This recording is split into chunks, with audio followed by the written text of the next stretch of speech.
ಕೇಳ್ರಪ್ಪ. ಈ ಬೀರಣ್ಣ ತನ್ನ ಮೂಢರಾದಿತ್ಯನಾಗಿರೋ ಹೊಲವನ್ನು ಈರಣ್ಣನಿಗೆ 2 ವರ್ಷಗಳ ಹಿಂದೆ ಮಾರಿದ್ದ.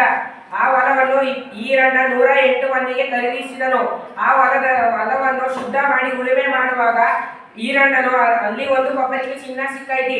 ಆ ಹೊನ್ನನ್ನು ಪೂಜೆ ಮಾಡಿ ಬೀರಣ್ಣನ ಮನೆಗೆ ತೆಗೆದುಕೊಂಡು ಹೋಗಿ, ತಗಳಪ್ಪ, ನಿನ್ನ ಪೂರ್ವಜರು ಇಟ್ಟ ಹೊನ್ನು ನಿನಗೆ ಸೇರಿದ್ದು ಎಂದು ಹೇಳಿದ್ದ. ಆಗ ಬೀರಣ್ಣ, ಅದೆಂಗಾದದ್ದು?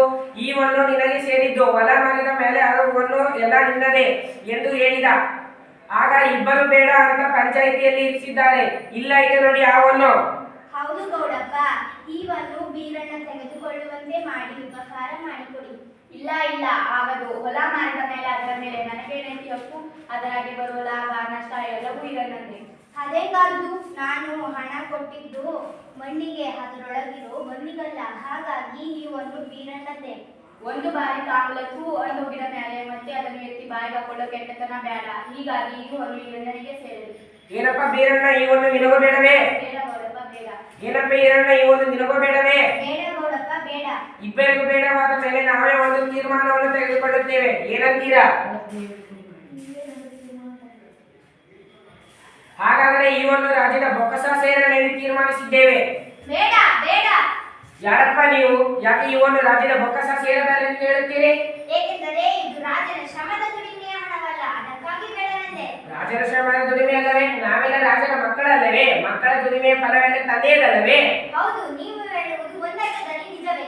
ಆದರೆ ಈ ಹಣವನ್ನು ನಿಮ್ಮ ಊರಿನ ಉಪಯೋಗಕ್ಕೆ ಬಳಸಿಕೊಳ್ಳಿ. ನಮ್ಮ ಊರಿನ ಉಪಯೋಗಕ್ಕೆ ನಮಗೆ ಬೇಕಾದನ್ನೆಲ್ಲ ನಮ್ಮ ಮಹಾರಾಜರು ಮತ್ತು ಮಹಾರಾಣಿಯರು ಈಗಾಗಲೇ ಕೊಟ್ಟಿರುವರು.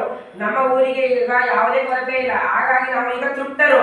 ಇಷ್ಟರೆಲ್ಲ ಮಾತಾಡ್ತಾರಲ್ಲ, ಹಾಗಾದರೆ ನೀವು ಯಾರು? ಇವರನ್ನು ಯಾರೆಂದು ತಿಳಿದಿದ್ದೀರಿ? ನಾವು ನೀವೆಲ್ಲರೂ ಪೂಜಿಸುವ ಮಹಾರಾಣಿ ಶಾಂತಲಾದೇವಿ, ಶ್ರೀ ಸಾಕ್ಷಾತ್ ಲಕ್ಷ್ಮೀ ದೇವಿ. ಮಹಾರಾಣಿ ದೇವಿ ಅವರಿಗೆ ನಮ್ಮ ನಮಸ್ಕಾರಗಳು. ಎಲ್ಲರಿಗೂ ಒಳ್ಳೆಯದಾಗಲಿ. ಹಾಗಾದರೆ ಈ ಹಣವನ್ನು ದೇವತಾ ಕಾರ್ಯಕ್ಕೆ ಬಳಸುವಂತಾಗಲಿ. ರಾಜಧಾನಿಯಾದ ದ್ವಾರ ಸಮುದ್ರದಲ್ಲಿ ಅವಳಿ ದೇಗುಲಗಳ ನಿರ್ಮಾಣಕ್ಕೆ ಬಳಸೋಣ. ಹಾಗೆ ಆಗಲಿ. ಕಟ್ಟುವ ಅವಳಿ ದೇವಾಲಯಗಳನ್ನು ವೈಶಾಲೇಶ್ವರ ಮತ್ತು ಶಾಂತಲೇಶ್ವರ ಎಂಬ ಹೆಸರಿನಲ್ಲಿ ನಿರ್ಮಿಸೋಣ. ಹಾಗೆಯೇ ಆಗಲಿ, ನಿಮ್ಮೆಲ್ಲರ ಇಚ್ಛೆ. ಆದರೆ ಈ ದೇವಾಲಯಗಳನ್ನು ನಮ್ಮೆಲ್ಲರ ಹಿರಿಯರಾದ ಕೇತುಮಲ್ಲ ನಾಯಕರ ನೇತೃತ್ವದಲ್ಲಿ ಕಟ್ಟುವಂತಾಗಲಿ.